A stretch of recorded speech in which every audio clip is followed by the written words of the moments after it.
आज के इस वीडियो में हम सीखने वाले हैं एमएस एक्सेल में रोस और कॉलम का साइज़ को एडजस्ट करना। जैसे आप देख सकते हैं ये हमारे पास एक डेटा सीट है। यहाँ पे ये सही से शो नहीं हो रखा है, ये आधा आधा आ रहा है।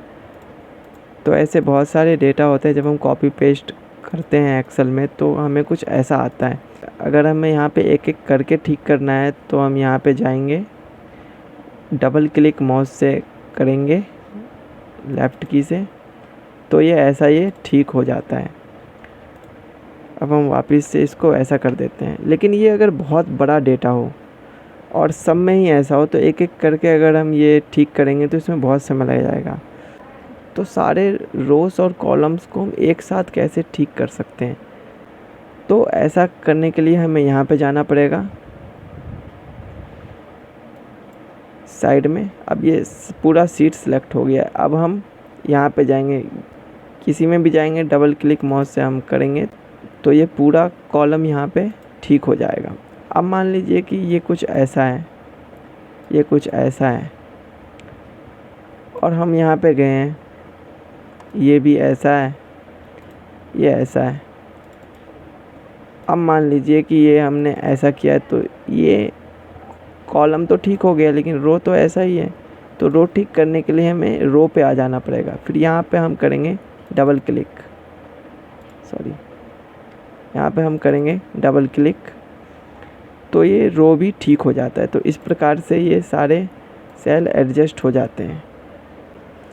तो हम अगली चीज़, एक और चीज़ हम यहाँ पे सीखते हैं कि ये वैल्यूज़ को एडजस्ट करना, अलाइन करना। मान लीजिए कि हमें ये बीचों बीच लिखना है तो हम सेलेक्ट करेंगे तो यहाँ पे आ जाएंगे, तो ये बीचों बीच आ जाएगा सब कुछ। हम चाहते हैं कि ये भी पूरा बीचों बीच आ जाए तो ये ऐसे बीचों बीच आ जाएगा। हम अगर लेफ़्ट अलाइन करना चाहते हैं तो ये यहाँ से लेफ़्ट अलाइन हो जाएगा। अगर हम सबको करना चाहते हैं तो हम सेलेक्ट कर लेंगे लेफ़्ट अलाइन।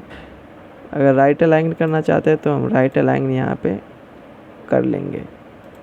अभी हमने अलाइनमेंट भी सीख ली है। अब हम सीखते हैं कि मर्ज सेल कैसे होता है। मर्ज की ज़रूरत पड़ती है जब हमें, मान लीजिए कि टोटल अमाउंट है, हमें इन तीनों सेल को मिला के हमें टोटल अमाउंट लिखना है। तो मर्ज सेल पे जाएंगे, यहाँ पे आ जाएंगे, तो ये मर्ज हो गया है। इसी प्रकार से जीएसटी भी हम चाहते हैं कि पूरा ऐसे आ जाए कि डेटा शीट देखने में अच्छा लगे, तो ये जीएसटी भी आ गया। अब हम चाहते हैं कि ये पूरा मर्ज हो जाए और ये बिल्कुल हम ब्लैंक छोड़ सकते हैं। तो अब ये देखने में सही लग रहा है। अभी ये सही से एडजस्ट नहीं है, अब हम कर लेते हैं। यहाँ पे बिल्कुल ही परफेक्ट हो चुका है ये डेटा शीट यहाँ पे। अभी हम डेसिमल वैल्यू को बढ़ाना और घटाना भी हम सीखेंगे। तो मान लीजिए कि हमें इसका डेसिमल वैल्यू बढ़ाना है या घटाना है, तो ये यहाँ पे जाके होता है इंक्रीज डेसिमल, तो ये इंक्रीज़ हो जाएगा। डिक्रीज़ डेसिमल, तो ये डिक्रीज़ हो जाएगा।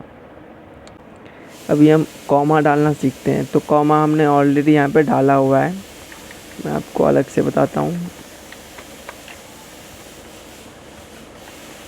2.5 लाख, 1 लाख।